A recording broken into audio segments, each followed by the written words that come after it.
Assalamualaikum warahmatullahi wabarakatuh. Selamat siang. Dengan saya Muhammad Mansur, Sarjana Hukum, Magister Hukum. Saya selaku dosen Fakultas Hukum yang akan menyampaikan materi atau mata kuliah terkait dengan hukum perkawinan Islam. Nah, perlu saudara ketahui, mata kuliah hukum perkawinan Islam ini mempunyai bobot SKS 2 SKS dengan kode mata kuliah IHK 355. Sedikit kita sampaikan deskripsi mata kuliah ini atau mata kuliah tentang hukum perkawinan ini, hukum perkawinan Islam di semester ini, yaitu yang pertama tentang apa itu pengertian perkawinan Islam, yang kedua adalah tujuan perkawinan dalam Islam, kemudian hukum melaksanakan perkawinan Islam, kemudian rukun dan syarat perkawinan Islam, termasuk nanti kita akan bahas tentang ijab kabul, termasuk mahar, termasuk di dalamnya adalah walimah atau biasa kalau di kita itu namanya resepsi perkawinan atau walimah, syukuran dalam suatu perkawinan. Kemudian di dalam hukum perkawinan Islam ini nanti kita akan bahas juga tentang larangan perkawinan. Nah, itu tadi sedikit tentang deskripsi hukum perkawinan Islam yang nantinya saudara akan mendapatkan materi itu hingga satu semester ini. Nah, sebelum kita memulai mata kuliah ini, ada beberapa hal yang perlu kita sampaikan, yaitu diantaranya adalah adanya kontrak kuliah. Nah, kontrak kuliah ini adalah semacam kontrak atau perjanjian antara kita mahasiswa dengan saya selaku pengampu mata kuliah hukum perkawinan Islam.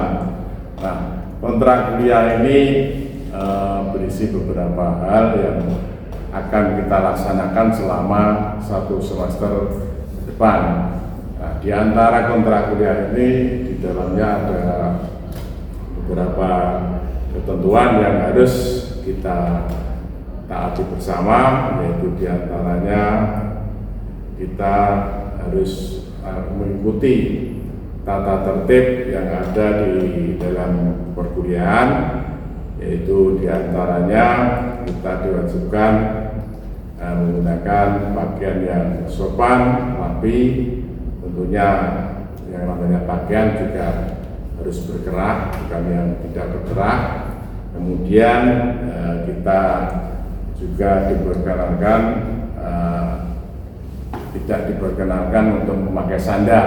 Jadi kita harus memakai sepatu ketika mengikuti perkuliahan selama di dalam ruang kelas. Kemudian tentunya di dalam kelas kita juga tidak diperbolehkan untuk bermain handphone. Jadi kalau sekarang masih ada pegang handphone, tolong untuk ditaruh dulu. Nah, di samping itu tidak hanya sekedar ditaruh, tapi juga dinonaktifkan. Kemudian kita juga tidak diperkenalkan untuk melakukan keributan di dalam ruang kelas selama perkuliahan. Kemudian mengenai kehadiran selama satu semester, kita diwajibkan hadir dalam perkuliahan selama paling tidak kurang lebih 75% kita harus hadir aktif mengikuti perkuliahan. Kemudian ketika itu kurang dari 75%, saudara tidak diperkenankan untuk mengikuti UTS atau AS, kemudian ada penilaian-penilaian di dalam perkuliahan kita, diantaranya ada penilaian terhadap kuis yang saudara kerjakan, kemudian ada penilaian tugas yang saudara kerjakan, kemudian ada penilaian ujian tengah semester, kemudian ada penilaian ujian akhir semester. Nah, di antara penilaian itu saudara harus mengikuti semuanya, harus dikerjakan semuanya. Jadi kalau ada kuis ya dikerjakan, kalau ada tugas ya dikerjakan, kemudian UTS sudah pasti, UAS harus sudah pasti saudara ikuti semua. Itu kalau saudara ingin nilainya baik atau bagus terkait mata kuliah hukum perkawinan Islam yang saya ampuh. Jadi itu beberapa tata tertib yang tercantum di dalam kontrak kuliah. Nah, di samping tata tertib perlu saya tambahkan mengenai penilaian di dalam perkuliahan ini, terutama bobot nilai, diantaranya adalah nilai kuis itu bobotnya 15%, kemudian tugas itu 20%, kemudian UTS itu 25%, nilai UAS atau ujian akhir semester itu bobotnya adalah 40%. Itu kira-kira yang perlu saya sampaikan sebelum kita mengawali mata kuliah di awal perkuliahan ini, di semester ini, tentang beberapa kontrak kuliah yang saudara wajib ikuti, wajib taati selama 1 semester ini. Selanjutnya kita akan mengawali perkuliahan ini dengan materi hukum perkawinan Islam, yaitu tentang pengantar hukum perkawinan Islam. Baik, kalau tadi kita sudah sampaikan terkait beberapa hal sebelum kita mulai perkuliahan hukum perkawinan Islam. Tadi kita sebut sedikit tentang diskusi mata kuliah hukum perkawinan Islam. Juga kita singgung tentang kontrak kuliah hukum perkawinan Islam selama 1 semester ke depan. Tentunya kontrak kuliah tadi sudah disampaikan dan harus kita taati karena kita ada semacam perjanjian kontrak yang kita tanda tangani perwakilan dari kalian satu mahasiswa dan saya selaku pengaku mata kuliah hukum perkawinan Islam. Nah, hukum perkawinan Islam tentunya kita harus tahu apa itu perkawinan.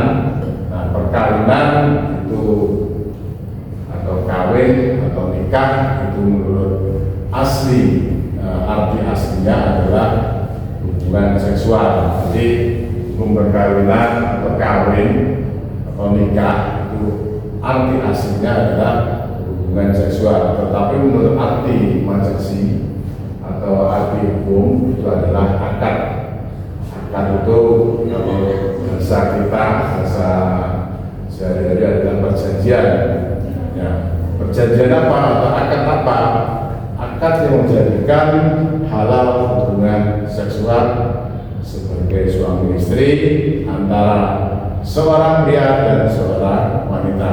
Nah, akad nikah atau akdul al-nikah atau akdul al-nikah, kalau di Al-Quran akdul nikah itu sebutan di dalam Al-Quran, atau dalam bahasa Indonesia adalah akad nikah.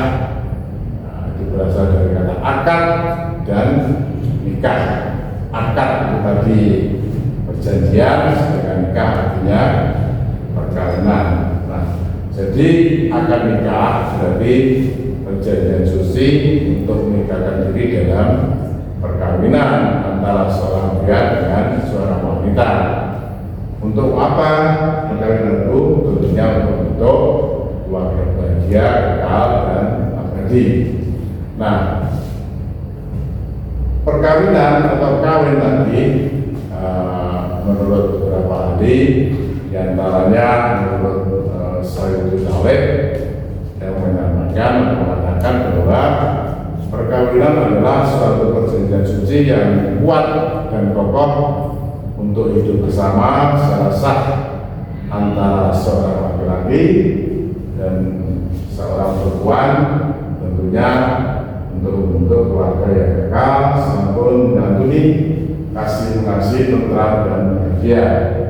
Itu menurut Profesor Sayyidul Talib. Kemudian kalau menurut Imam Syafi'i, pengertian nikah itu adalah suatu akad yang menjadikan halal hubungan seksual antara pria dan wanita. Jadi kalau tadi arti kawin atau nikah itu adalah arti aslinya adalah hubungan seksual antara laki dan perempuan, tapi karena ada kalimat akad nikah atau ada akdun nikah, maka ada kalimat halal, jadi menjadikan halal hubungan seksual antara pria dan wanita. Nah, itu tadi pengertian menurut para ahli, tentunya para ahli hukum Islam kita. Kemudian bagaimana menurut pengertian perkawinan menurut undang-undang kita?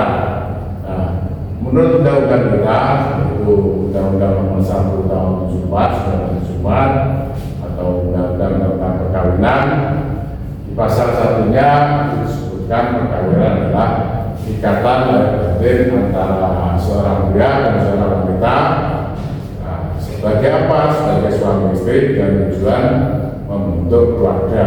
Nah, keluarga atau rumah tangga yang bahagia berdasarkan ketuhanan yang Maha Esa. Dari kalimat pasal 1 ini, undang-undang perkawinan, di situ ada kalimat ikatan lahir dan batin. Jadi tidak hanya sekedar perjanjian. Kalau perjanjian biasa kan cuma antara si A dan si B membuat suatu perjanjian. Kalau perkawinan atau akad nikah tadi itu ada ikatan lahir batinnya. Jadi tidak hanya sekedar perjanjian biasa, tapi ada ikatan lahir dan batinnya. Nah, ikatan lahir batin ini tidak hanya sekedar ikatan lahir batin, tapi juga ada dasarnya. Dasarnya adalah ini ketuhanan yang Maha Esa. Jadi di samping ada perjanjian itu diikat dengan ikatan lahir batin, juga ada dasarnya mendasarkan pada ketuhanan yang Maha Esa.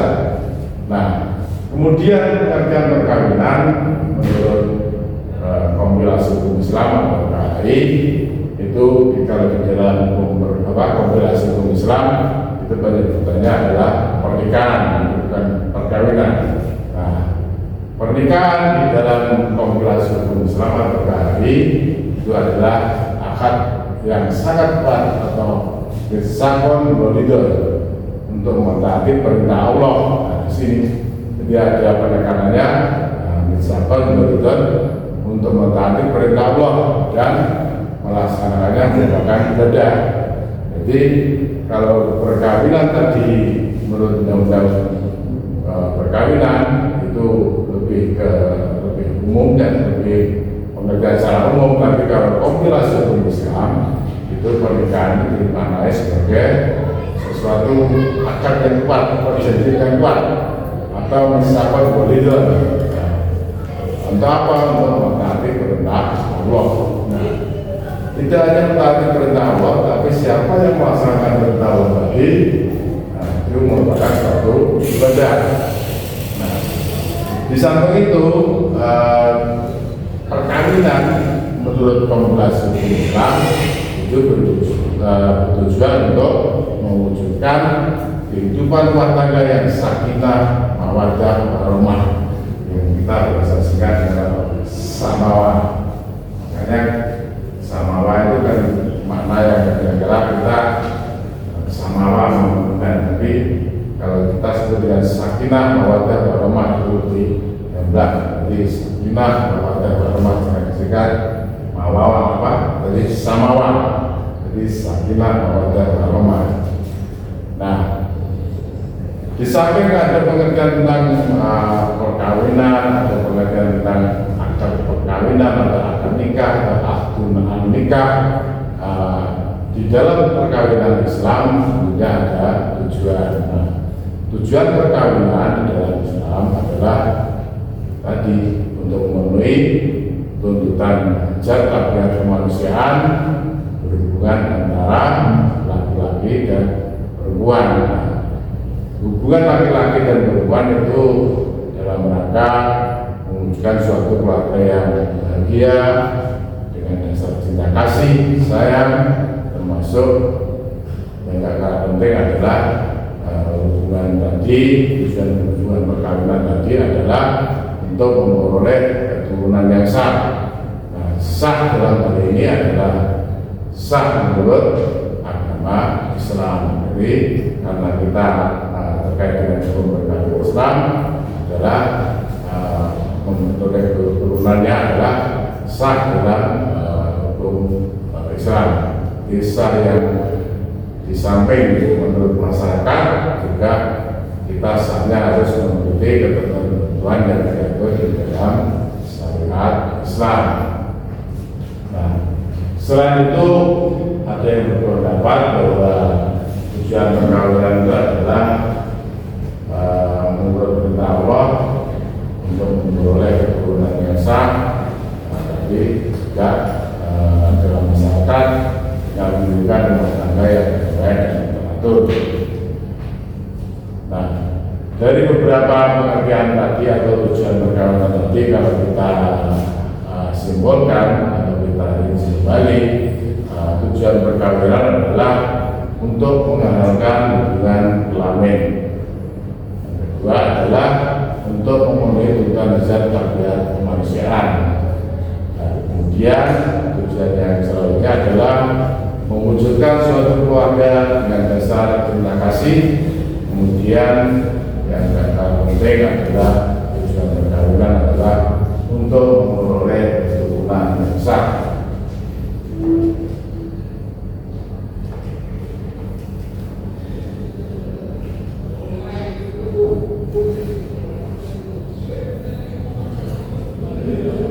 Nah, di samping ada tujuan perkawinan, dalam hukum perkawinan Islam juga diatur tentang hukum melaksanakan perkawinan. Nah, hukum melaksanakan perkawinan, sebagian ulama itu berpendapat bahwa melakukan perkawinan itu hukumnya tidak diwajibkan, tapi juga tidak dilarang. Tidak diwajibkan, tidak dilarang, tidak diwajibkan, juga tidak dilarang. Artinya hukumnya adalah mubah. Nah, adapun dasarnya adalah di Quran surat An-Nur ayat 32. Nah, berdasarkan keadaan masing-masing yang hukum perkawinan yang asalnya mubah tadi itu bisa berubah ketika mengacu pada masing-masing orang yang akan melakukan perkawinan atau perkawinan. Nah, hukum yang asalnya berubah tadi itu bisa berubah menjadi sunnah, bisa berubah menjadi wajib, bisa berubah menjadi makruh, dan bisa berubah menjadi haram. Nah, kapan perkawinan itu dikatakan sunnah? Ketika perkawinan itu menjadi sunnah, itu apabila seseorang itu secara jasmani, jadi secara badannya, jasmaninya itu sudah memungkinkan untuk kawin. Jadi secara jasmani itu sudah memungkinkan kawin, dan dari segi materi, kemampuan materi itu juga sudah mempunyai untuk biaya hidup. Maka bagi orang-orang yang seperti ini, yang secara jasmani sudah memungkinkan atau mampu dari segi biaya hidup juga mampu, maka bagi orang seperti ini disunahkan baginya untuk kawin atau nikah. Jadi yang jasmaninya sudah mampu, sudah mumpuni biaya hidupnya juga sudah punya, maka bagi orang yang seperti ini menurut hukum perkawinan Islam itu disunahkan baginya untuk kawin. Nah, karena sunnah maka kalau ia kawin tentunya sunnah berarti mendapatkan apa? Pahala kan? Karena sunnah kan? Sunnah berarti mendapatkan pahala. Sedangkan kalau tidak kawin ya berdosa dan tidak mendapatkan apa. Nah, karena mendapatkan pahala lebih baik, karena sunnah itu mendapatkan pahala berarti ya dilakukan aja kalau sudah memenuhi tadi dewasa sudah, jasmani sudah, biaya hidup juga sudah ada.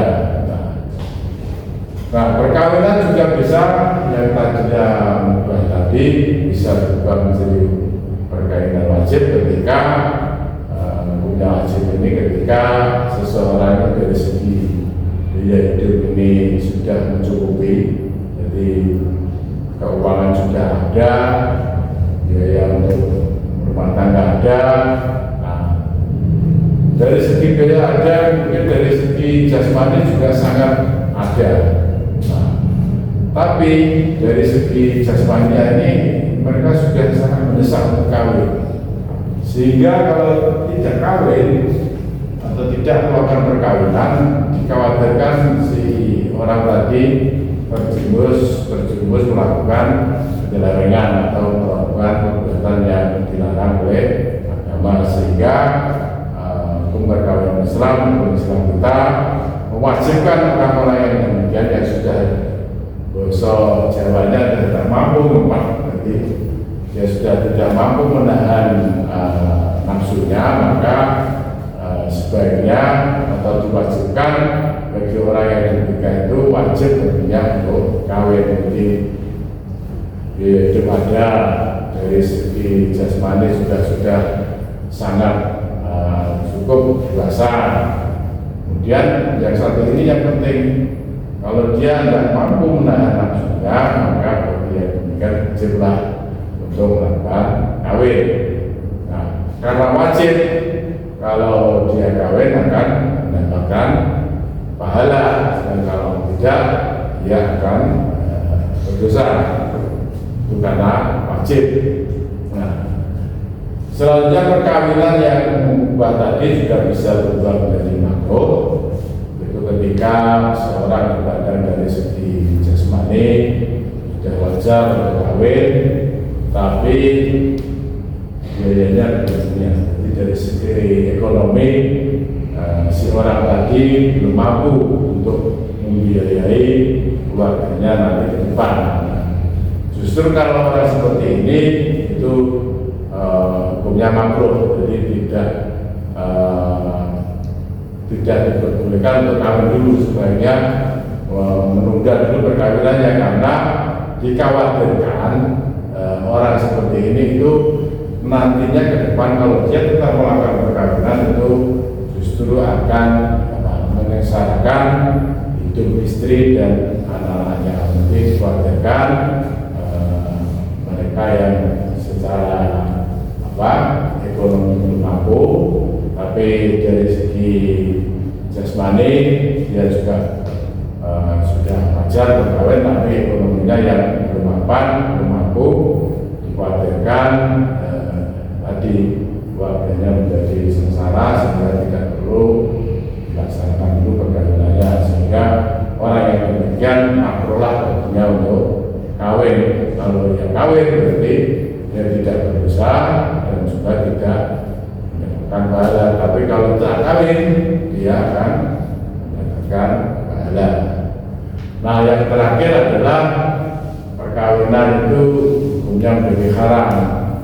Jadi yang dulunya berubah bisa juga menjadi haram. Yang haram itu yang bagaimana? Yang perkawinan haram itu apabila niatnya perkawinan itu punya tujuan yang lain, yaitu tujuannya untuk menyakiti si pasangannya. Jadi dia bukan tujuannya seperti yang diajarkan oleh agama Islam, yaitu mawaddah, sakinah, mawaddah, warahmah, tapi dia tujuannya lain. Jadi hanya ingin menganiaya si calonnya, nanti kalau sudah jadi istrinya, kemudian ingin menyakitinya. Kalau terjadi seperti itu atau tujuan perkawinan seperti itu, maka haramlah hukumnya baginya untuk melakukan perkawinan. Demikian tadi materi sebagai pembukaan dalam materi kemerdekaan Islam dari saya. Sementara cukup dulu materi yang saya sampaikan. Saya akhiri perkuliahan ini, materi ini dengan Assalamualaikum warahmatullahi wabarakatuh.